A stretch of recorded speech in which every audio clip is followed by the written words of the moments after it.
Tatlo pa. Instant agad. Lahat yung puro instant eh. Ha? May panganay ka na, may bunso ka pa. Agad-agad. Eh, walang problema eh. Yung gusto niya eh. Dami panganay. Diba? Ginusto niya yung ganoon. Sabi natin, time management. Diba?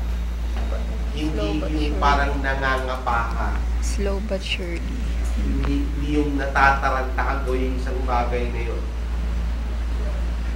Tanong doon, pwede ka bang mag-cramming o hindi? Yung iba, magaling sila pag nagka-cram. Yung iba, palpak pag nagka-cram. In your caregiving, wala naman nagmamadali. Hindi kayo minamadali. Ang tanong lang doon, sayang yung oras. Sabi nga, time is 12:09.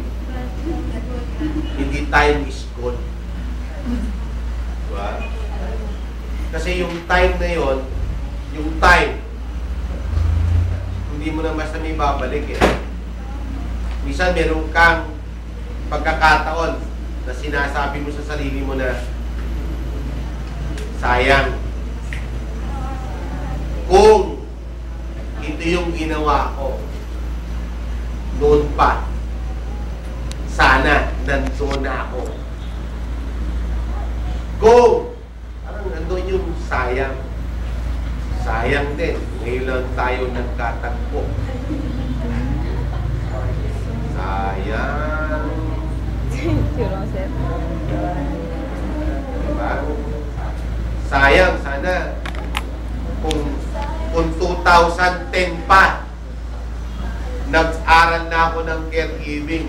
2008 pa lang, nag-aral na ako ng caregiving. 2013, di sana milyonaryo na ako. May pera na ako, makakapagpatayo na ako ng bahay. Pero may pagkakataon pa naman eh. Diba? Hindi pa naman katapusan ng mundo. At walang nakakalam kung kailan matatapos ang mundo. Kahit itanong mo kay mundo. Diba? Ang tanong lang doon is what? You take the initial step. You take that initial step, fortify yourself. Okay? I-improve mo yung sarili mo. Not only when it comes to knowledge, your skills, your inner personality, strengthen your strength. You further strengthen your what? Your strength. And improve your weaknesses. Improve your qualities. Follow your lead. Follow what you dream of. By proper motivation of yourself, using planning process, and using yung proper time management kung nasaan ka ngayon. Diba? Mamaya, ano ba gagawin nyo?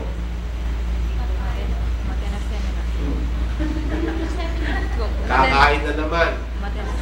Talaga to. Ano bang gagawin mo sa mga susunod? Not only about school. Plan. Sa bahay. Ano ba plano mo next week? Ano ba plano mo next month? Next year? Dapat ngayon pa lang, nagpa-plano ka na. Kasi kung hindi ka nagplano, hindi mo alam kung saan ka pupunta. Gusto mong pumunta ng USA. Kailan? Dapat ngayon pa lang nagpa-book ka na. Bakit?